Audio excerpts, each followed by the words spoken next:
From the heart of Dubai, where tomorrow is being built today, to the world. Welcome to the CTO Show with Mehmet. Here, we redefine technology and reimagine possibilities.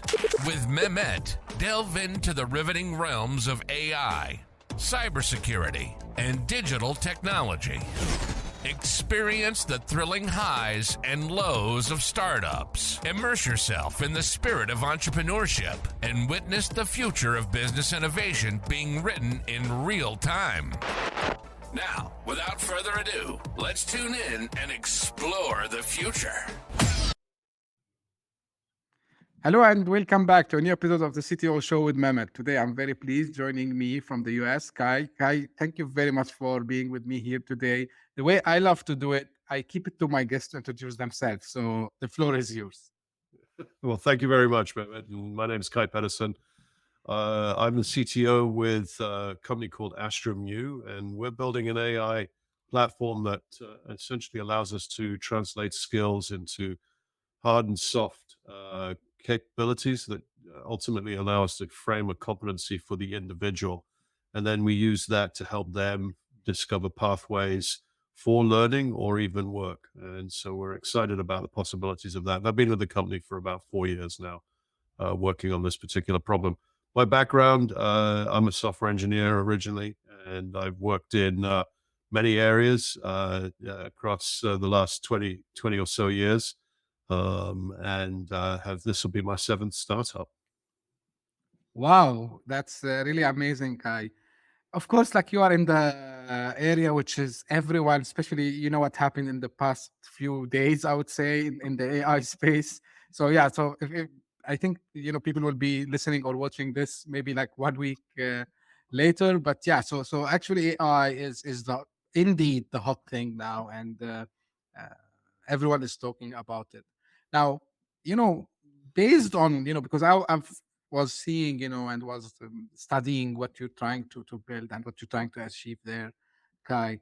So, and this is like kind of something that people are debating now, how AI can really, you know, help us in shifting towards this, you know, because you said, you know, it can find the skills, right?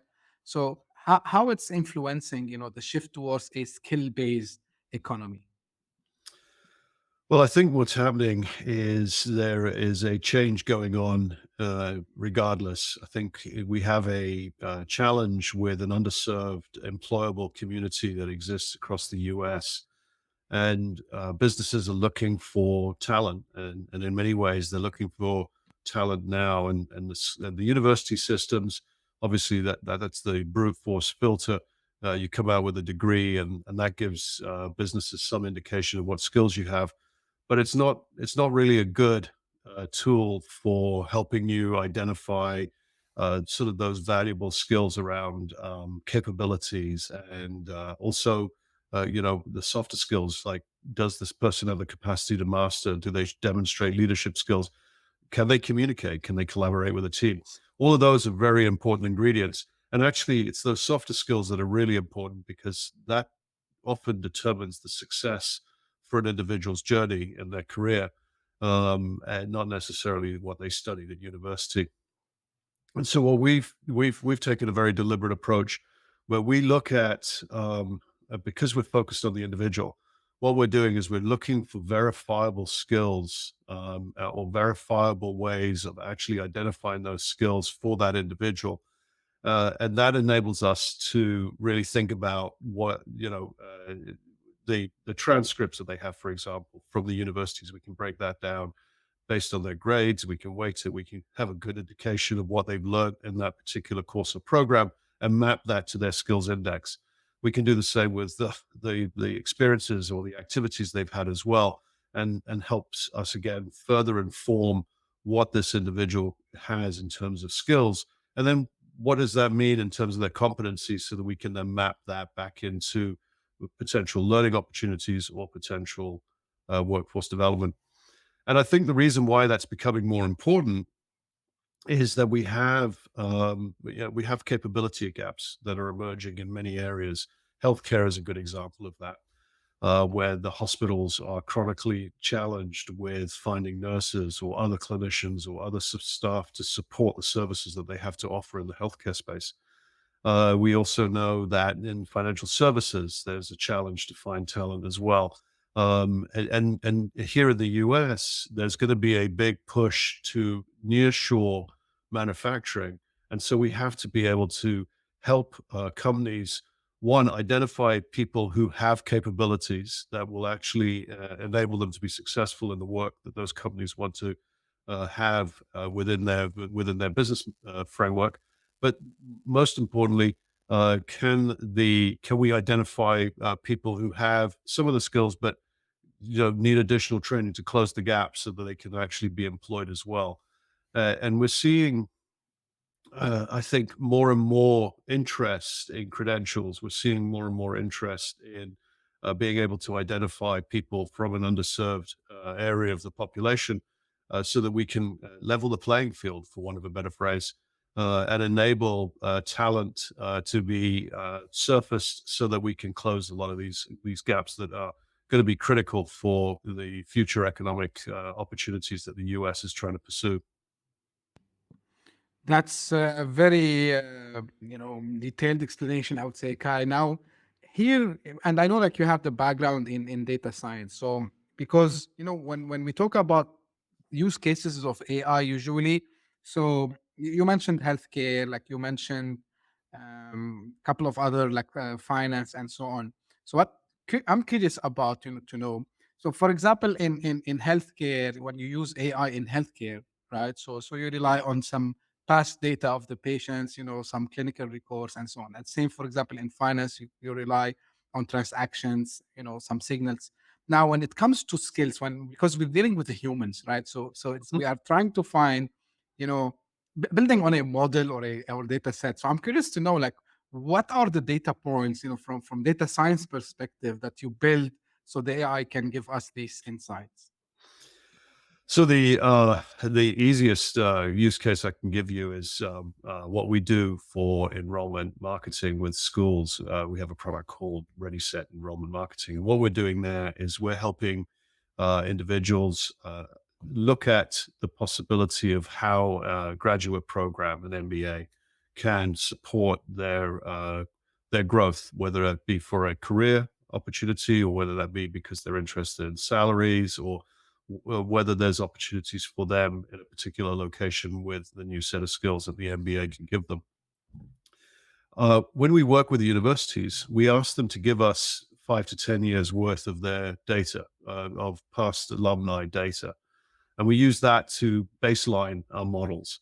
And so we can train our engine using the alumni that the university has already sort of had come through their program. And that enables us to see what they have been able to accomplish beyond being in the university. So once they've graduated, where did they go? What work did they have? What roles did they take on? What were the activities, the promotions, things like that? And we can start to see from all of these insights how that program influenced their progress beyond graduation. And that's our baseline. And now that we have that, we can use that to actually inform some of the predictive insights. And at the same time, we're also breaking down the courses within the programs to see what signal we can ascertain for anyone who's been through that program over time. And we can also look at other indicators based on the roles that they've had. What did the job description have, and what did they do in terms of that role, and what were the skills that were asked for from the company that they worked at? We can also see activities on, how did they progress? What roles did they take on? And because we've normalized a lot of these roles, and we've also have an insight of what that company's doing, it gives us a clear indication over time how the skills that person has acquired are impacting their own journey in the context of the career mobility they've experienced. Very good, again, like explanation, and thank you for that, Kai.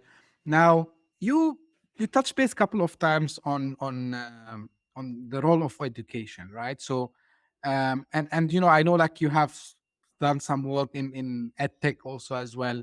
So where do you see the role of education in this journey first? Because every single guest, when we touch on the education, right, so we felt that there's something broken over there. So this, for example, we were talking today about AI, and you do work about AI. But for example, we figure out that a lot of times people, they don't know actually what AI is, or they have lack of skills. So how much also the education is important to, I would say, complement the work that you are doing, and what should be done in your opinion to have the new generation well prepared for this whole new set of skills that we will need down the road. Excellent question. And it's a tough one to answer. But let me see if I can try and put it into a simpler frame. We do know that the education programs, particularly the universities, are having a tough time justifying the value that they offer to people who are pursuing degrees or graduate studies with those institutions.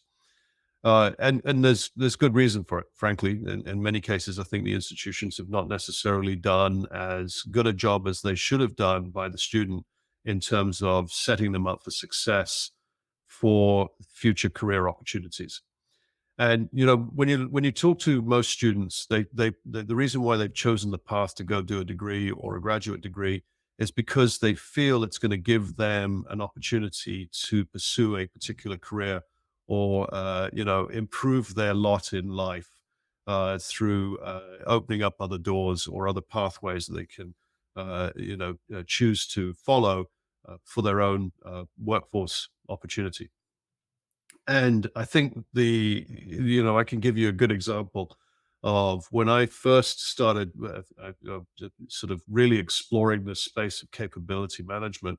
It was whilst I was at Wolters Kluwer, and I was working on a couple of strategic initiatives that were sponsored by the chief executive officer, Nancy McKinstry. And what she asked us to do was go and look at this time it was big data and capability management. And this was a project that was kicked off in 2012.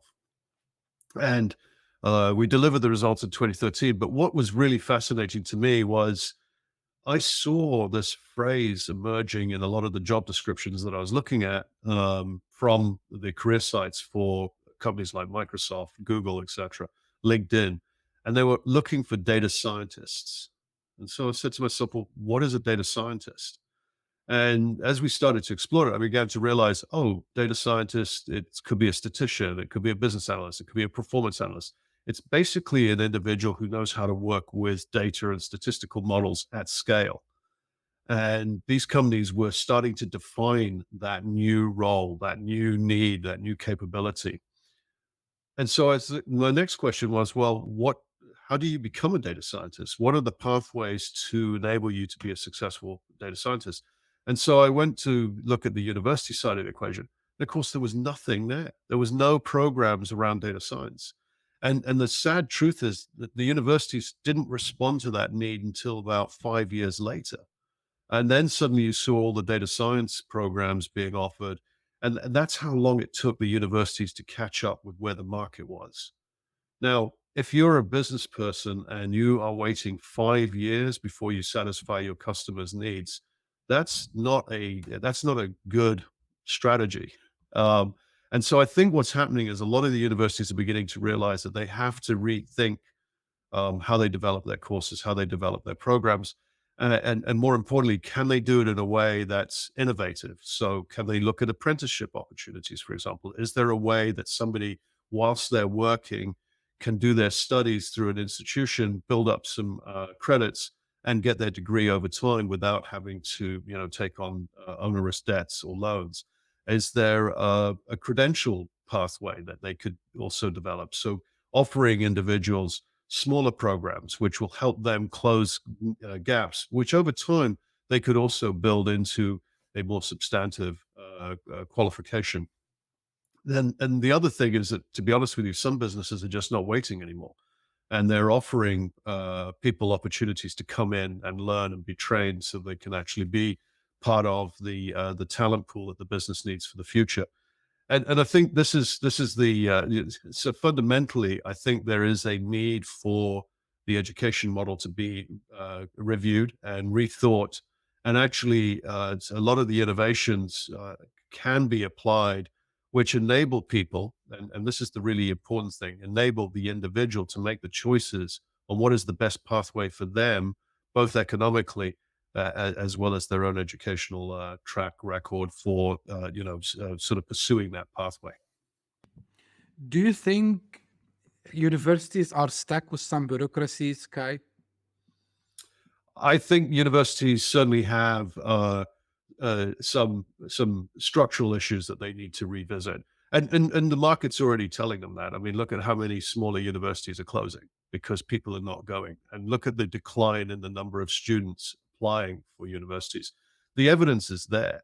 Now, my biggest concern is that I think a number of institutions, frankly, are saying it's because we're not communicating our value properly enough. And that it's a marketing issue rather than actually a structural issue to the changing needs of workforce development. Now, the next question, and this is why I asked you, do you think also they have a fear of, maybe that I'm not saying there will not be a need for universities, but just to your point, that maybe the whole, concept of higher education, if the term is correct, would be changing in a way that maybe we don't need really these huge campuses and bring all these people together. And the reason I'm asking this, to your point, in the past 3-4 years, and I enrolled in one of these also as well. So what I'm seeing happening now, especially with the younger generation, they are preferring to go with kind of a cohort where they have a very specific topic and they are learning it into a kind of a group way. Same thing as we used to do in the university, actually. So you have like projects, you have homeworks, you have everything, but it's like more into a fun way. And at the same time, you have, a capstone project, you have everything. But do you think university is like, and the reason I'm asking you, because if you remember last year, like around same time, when ChatGPT came and then universities start to ban it actually. So what's your take on this, guy? No, look, I think you should embrace innovation. I think if your customer is telling you that there's a preferred way for them to actually learn, and more importantly, not only are they learning, they're actually securing work that enables them to continue without coming back to the university, then as the university, I would want to question why. And I think the universities are doing that, by the way. I don't, and I'll be honest, there is a need for higher education. There's always going to be a need for higher education. But the question is, does everybody have to take that path? And I don't think and that's fundamentally the question that really needs to be addressed. I don't think everybody has to have a university degree to be successful in life. I think that they can get the right training, they can get the right credentials, and whatever other certifications they need to support their career and be mobile. But we've had this drive over many years and many decades where the advocating of everyone has to get a degree, and everybody who gets a degree is going to have success in their lives. Well, you can just look around and you know that that's not necessarily true. How many baristas are working in Starbucks that went to university and got a degree, and yet the pathways for them were limited because they didn't have the necessary skills that the market was looking for. And so I think that there is value in looking at the model and changing it. And I think those conversations are going on. There are definitely institutions, ASU, for example, as well as a host of others, who are looking at how do we change the model so that we can create more engaging and, frankly, more effective programs to support the development of an individual and allow them to have opportunity for work because of the skills that they're gaining through the institution. And as these conversations continue, I think you'll start to see universities evolve into something that's more effective And in fact, you kind of see some of those models exist already. If you look to Germany, for example, you can see there's a two-track system. There's people who are much more academically focused that tend to go to university and are using university in the right way for sort of developing ideas, creating research around that, and ultimately sort of shaping those ideas into something that can be picked up by others and applied. And then there's that vocational track where people who are not necessarily driven by the academic pursuits or don't necessarily have the desire for that kind of curiosity can actually get pathways that enable them to, pick up good paying and ultimately successful careers with industry training or apprenticeship schemes or even sort of a credential system. So I think there's that this is I if I was a guy who was going to predict this, I think this is the direction we need to start thinking about going in, and universities need to adapt to supporting that, and they shouldn't be necessarily focused on how pretty the campus is or all of the investments around some of the what I call the kind of hotel lifestyle that exists on campuses. They should be focusing on programs and courses and ultimately subjects that are going to help people successfully apply them in a way that helps them for their own careers or whatever work they want to do on the academic side. Great, and thank you, Kai, for bringing this because, if you didn't mention, I would have mentioned. And so people, they don't misunderstand me. I'm not against universities. Actually, if you go see all the major work in AI, so because today we're talking about AI, it's based on some academic papers that professors, they work with their students on. And this is, I think, Kai, you just, hit the nail on. So there is a career called the academic career where you can go, you like research, you need to do all these I would say scientific researches, prepare some experiments and so on. Of course, like that, there will be always a path for this, and actually it can contribute back to the economy.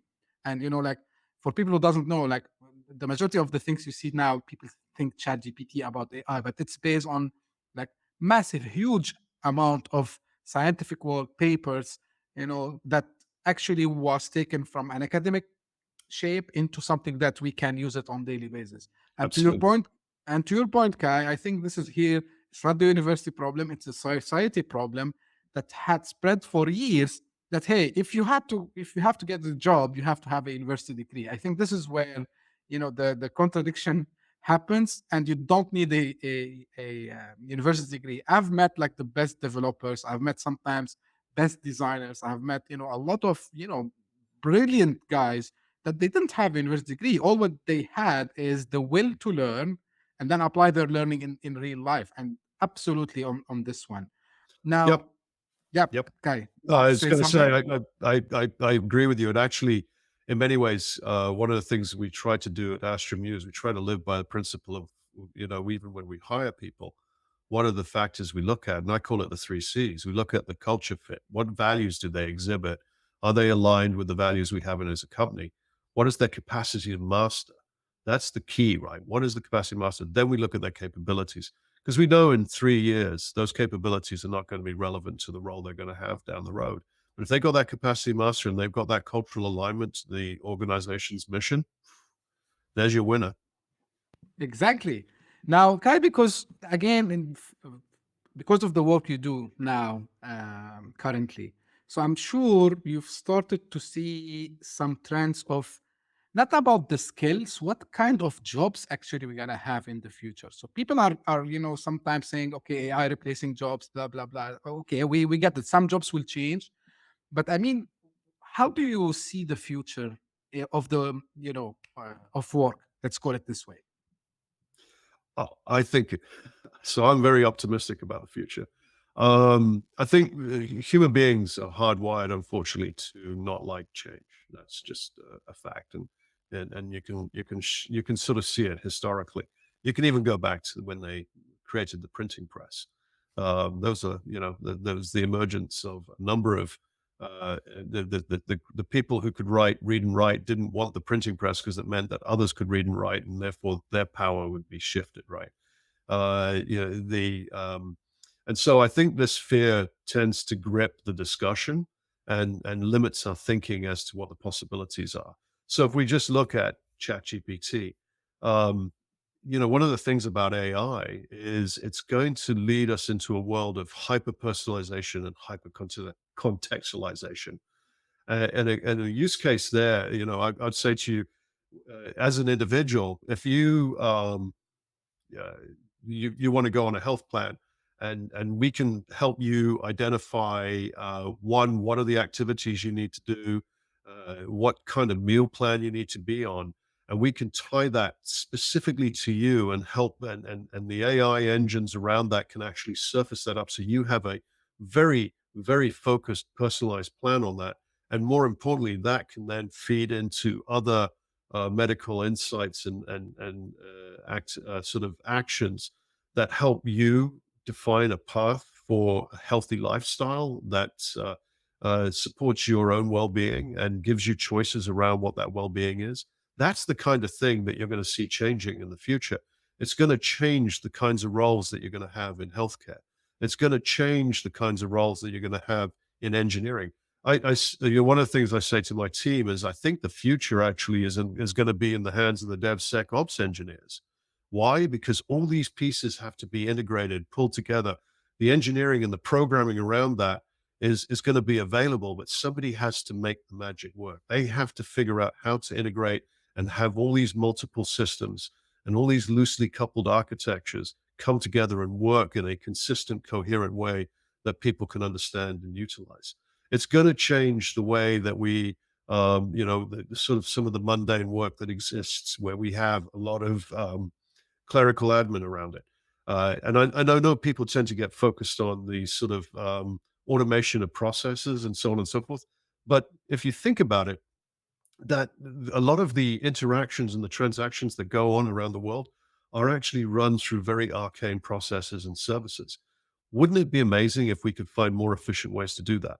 Wouldn't it be amazing if we could take advantage of the sort of the blockchain capabilities that exist to help us actually manage transactions at scale and do it in a way that's trusted and enables us to actually go well beyond some of the constraints that we have with our logistics systems today. The shift is going to be magnificent in many ways, and I think it's going to help society. And every time somebody kind of criticizes the changes and the advances in technology, the first thing they always say is they go for what I call the sort of fear, uncertainty, doubt argument, which is your jobs are going to go away. What they don't tell you is what are all the new jobs that are going to emerge? What are all the new capabilities that are going to come out of this? What are all the new things that people are going to be able to take advantage of? All the new industries, all the new services, all of those are going to require different skills, different opportunities are going to emerge for individuals to embrace and grasp. So I take a more optimistic point of view on this. Now, yes, there is a dark side. There are going to be bad actors. It's always the case. But I think if you can approach it with a more open mind and you can actually sort of help people see that there's a bigger opportunity to this, that actually helps them move past the mundane work that they're doing so they can engage in more interesting and frankly, exciting work, then that's where I think the future lies. I repeated many times that I am from this side, I would say, Kai, because I don't agree, and I know why sometimes we see all this noise coming up. Um, Sometimes people want to be just appearing in the media for a reason or another. Sometimes it's a clickbait, Mhm. so they can get some traffic. I can understand this, but for me, like it's more about not about only the job titles and the kind of job that we're gonna do. Like I like to look at it from economy perspective. So and we discussed this at some time ago with some of my guests. So I have a theory that it's not like we don't need to work, but I mean the AI will allow people to be more flexible, so you don't have the job in the traditional way that we know it today. So maybe you would be doing something contributing to the economy, but not necessarily in the way we know it today. Maybe this is a little bit futuristic, too much futuristic, but this is my own view on that. But you brought up a very great point here, Kai. You mentioned DevSecOps, right? So here it's like kind of the who gonna be the maestro to orchestrate all these things. So do you see, especially because you are into software development also as well, so do you see this, army of bots doing programming, and you need some maestros just, to do, for example, the daily, I would say the daily stand-ups, when you do daily stand-ups and you mention, okay, today we're going to do this, we're going to do that. But of course, like from an AI perspective, is this where we are heading? And you mentioned SecOps, and I know the security also as well. So I know it's two questions in one, but again, like how important is security here in this realm of AI? So, well, I think security is absolutely vital. And if you don't address that with a good governance framework, underpinned by a solid understanding of some of the ethical decisions that need to support that framework, so that you can put controls and ultimately manage people's private information, for example, whether that's financial, health, etc. Then I think you put yourself in a position where people won't trust the solution or the platform. You have to always ensure that you have almost an understanding that whatever you do, it's going to protect the individuals that use the platform, and most importantly, it enables it so that it's beneficial for all that are involved in using that platform as well. So that's a really, I think security is going to be fundamental, and you're already starting to see a lot of people talking about how do we manage the security? How do we stop people from exploiting others because they've been able to take advantage of some weaknesses or backdoors into the architecture or the platform. And that's why DevSecOps becomes important, because that, as you look at any vendor that you engage with, you've got to validate that they're actually applying the right standards, that they've got the same level of security and concern around privacy as you have, and then you can engage with them. And then there's got to be this trust built up between the two parties so that we can validate and engage in conversations around, hey, I hear that you're doing this, but I want to verify it. Trust and verify, trust and verify. And if you can get to a level like that, then I think we can solve the security problem. But it's going to require people having that security mindset, including the engineers, the DevOps engineers, etc. Now, I don't think, talented engineers, there's always going to be a place for very talented software engineers. But if you look at a lot of the work that people are doing in terms of whether that's, building web pages or building, working with CSS, and a lot of that can actually be replaced with support from, what would I call it, Copilot. And I remember back in the 80s, we used to talk about third generation languages. Wouldn't it be great if the language could generate this code for us, because we keep doing the same code again and again? And eventually some of those capabilities came. We've scaled so far beyond that, where we can now work with open source communities. We can actually start to take advantage of components and other people's work in a way that enables us to build and stitch together a number of very complex capabilities in service to the customer. And I think that that's going to continue. And I think you'll have engineers working with you, but they're going to be working on some of the really important, what I would call differentiators that you want to see in your service. They're going to work on, how do we transform the algorithms in a way that helps us get better performance out of it, or scale it, or work within different cloud infrastructures to ensure that there's a consistency in execution across those platforms. And then, working in conjunction with the DevOps or the DevSecOps engineers as well, we can pull all these pieces together. But it's going to be the challenging and really interesting work that engineers are going to be tackling instead of having to deal with some of the mundane, because they'll be able to, ultimately take advantage of many of the resources that exist today for automating or generating code in support of that. Yeah. So, and this is, I think everyone, again, back to the discussion a few minutes ago when we talk about the future of jobs. So, the concept of co-pilot, it's like some people, they call it augmentation Mhm. of skills. So yeah, so the AI actually allows us to have this kind of superpowers, if the if the word might fit here, where we can do things like faster than if we have to do it without the AI. And this is where we talk about, AI is one of the key points. Of course, aside from all the buzz about generative AI and all this, is like to streamline, whether it's say learning, whether it's like achieving a task or whatever, and personally working in the consultancy field for some time, I love to see, business benefits, right? So yeah, I will use AI because this is what I will get Yep. in exchange. And mentioning and talking about businesses, Kai. Now, if businesses today they want to, okay, and you just mentioned it also, like at the beginning, like if today we want to start leveraging the AI as a business, where is a good point to start from, or where should we be looking at the beginning, so to build this strategy for having the AI? That's yeah. How do I boil the ocean? The so let me take a really simple scenario.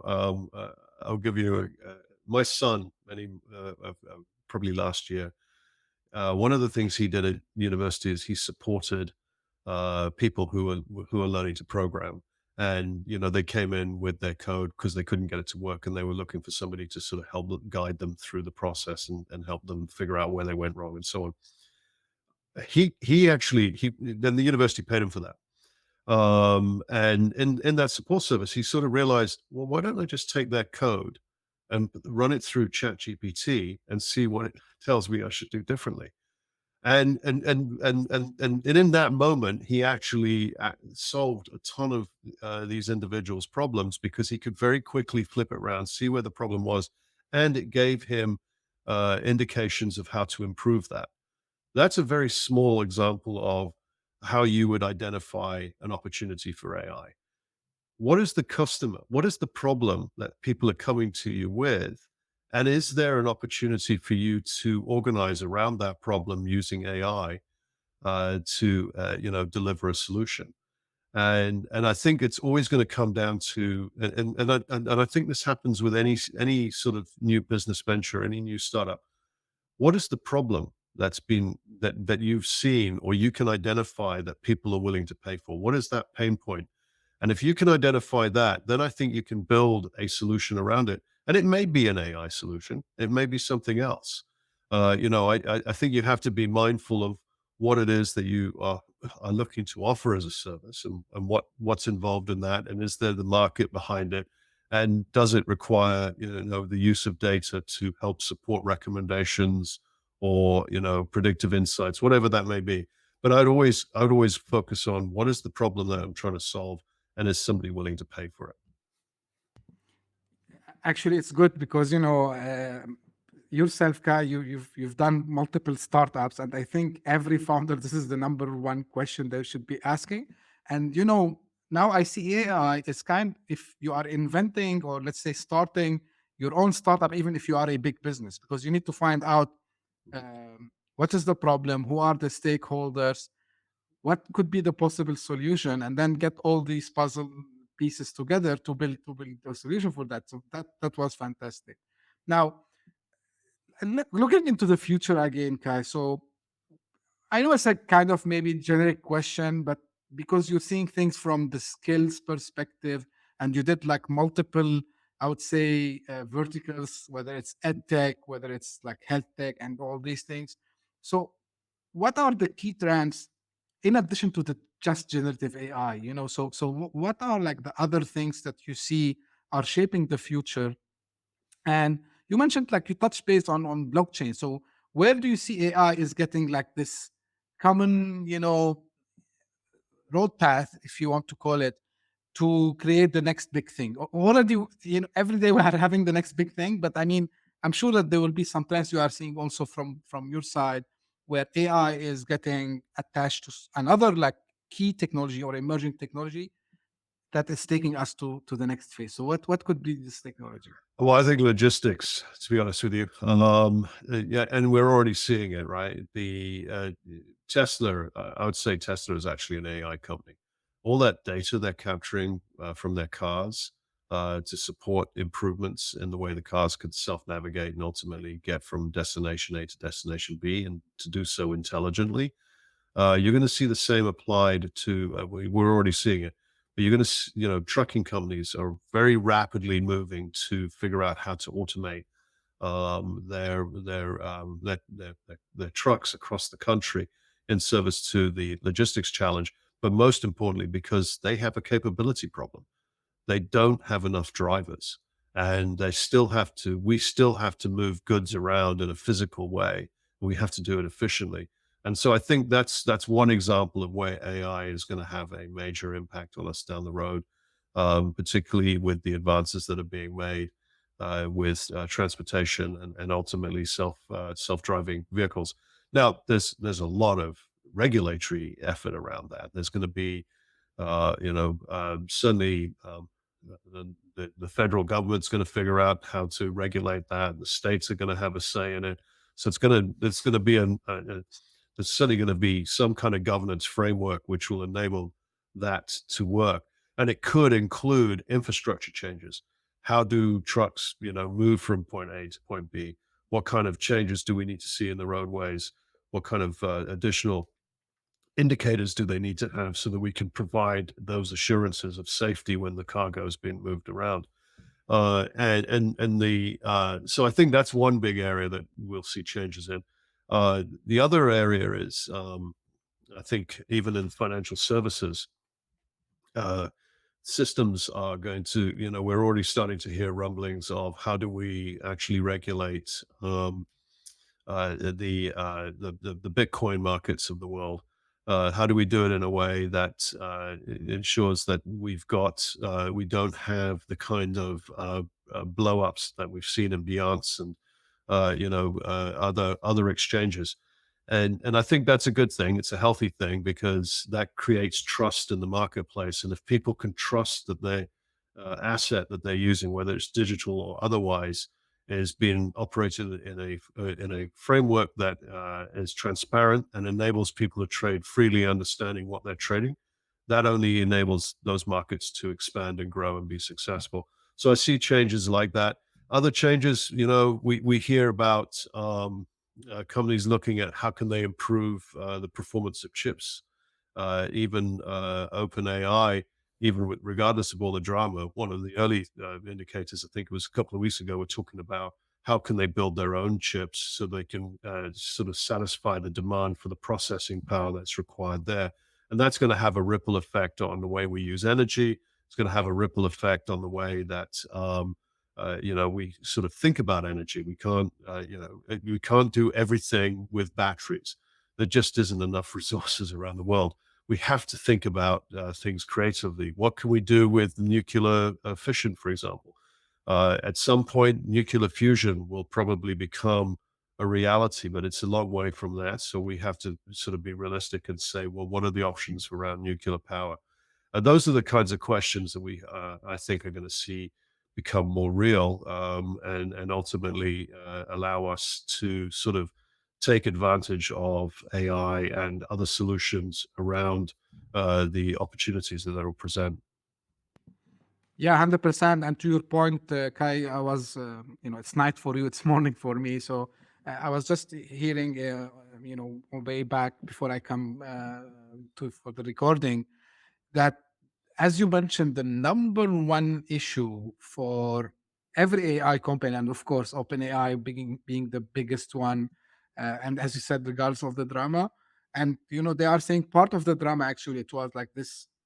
Of course, we don't know what happened, but you know their ambition to have control on the full, I would say, supply chain, because today they are depending on NVIDIA for the chips, right? And Microsoft is part of that also as well. So yeah, supply chain, I think also it's an area to look at, maybe how they can speed up, the manufacturing of these chips. It's something I'm curious to see how they can come up to do that. Yeah.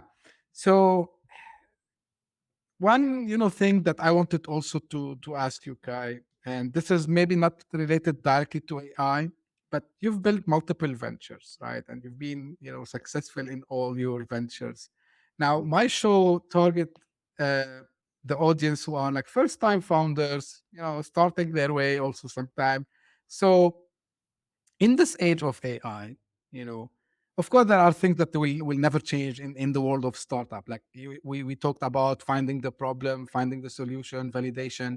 But from your experience, Kai, what are now, if you get someone to mentor, right? So what are the things, the key things you would advise a first time founder specifically in this age of AI? Actually, I'm working with a young lad right now who's kicking off his first venture. I don't think it's changed. A startup, I've been lucky. I've had more wins than losses. And I've had my losses as well, and there's lessons in that. I think the first primary thing is don't get sucked into the buzz. Don't try and figure out how you're going to apply AI because you think that's an easy path to getting money from venture capitalists or other investors, and then it gives you an option to go out and buy to sort of build something. I think you have to be realistic, and the first thing you need to do is if you think you have an idea and you think that it's got merit, do your homework. And the homework is actually go talk to people, validate the idea, go see if somebody's willing to pay for it. Go out and look at what are the complexities, what are the risks, how do you take those out of the equation? Because being in the startup, being an entrepreneur, the first thing is you're doing it primarily because you see a need and you feel that there's an opportunity, and that opportunity represents upside for you for taking the risk in the first place. So now that you've identified that, the next thing you have to do is go off and say, well, how do I mitigate that risk along every step of the way? And and the first thing you do is you go talk to customers. You go talk to people who potentially will want to buy it. You work with them to see how you can refine the idea, so that you can actually identify the really, really sweet spot that they're willing to pay for, regardless of any of the other issues that you may have to deal with. And then just get very curious very quickly, figure out how you're going to get the talent to support your idea coming to life, figure out, what kind of culture you want to build around your company. Very quickly figure out that there's some things that you are going to have to delegate and do so, so that you can scale and ultimately be successful. But there are some things you can't give up, and the first thing you can't give up is you are entirely responsible for the culture of your organization, and you need to own it, and you need to make sure that anybody you hire adheres to that ownership.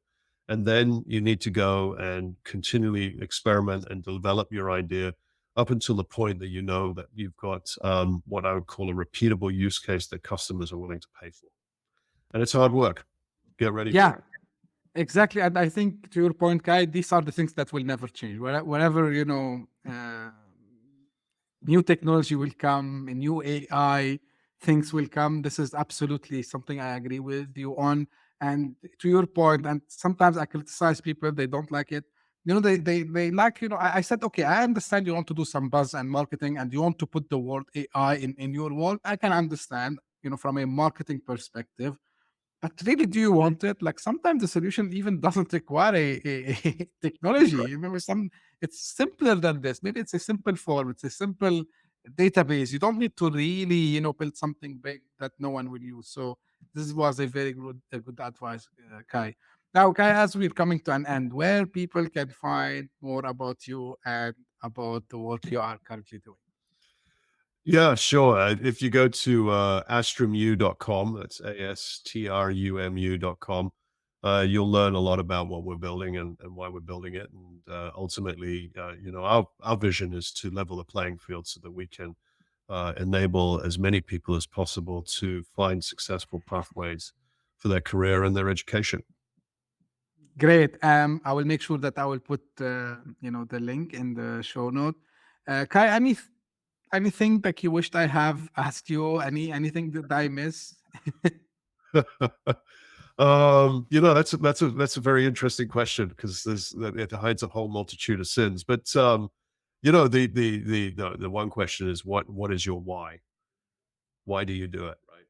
And I think that's a very insightful question for many people. I mean, why do I do startups? Well, I can tell you very simply. It gives me an opportunity to continually learn. I enjoy, frankly, being on the riskier side of things, and the benefits that come with it. And sometimes it comes with some hard lessons. But despite that, you still come away having learned something new and gaining experiences and contacts and ultimately friendships that will stay with you long past the startup experience. Actually, it's the same reason why I love to be in startups also as well. I tried one time not to be, and it was a disaster for me. I didn't like it. Very static, no risks. Okay, there is some learning, but very slow, but 100%. And this is why I'm enjoying now, being everything about startups and scale ups. Let's put it this way. Kai, thank you really very much for all the insights, information you shared with us today. I really appreciate that. And again, all the links and all the work we mentioned, so it will be in the show notes. So thank you again, Kai. And for the audience, like if you are first time visitor here, thank you for passing by. Like hope you become a loyal fan. So just subscribe to the podcast if you're listening this on your favorite podcasting platform, or on YouTube if you're watching us.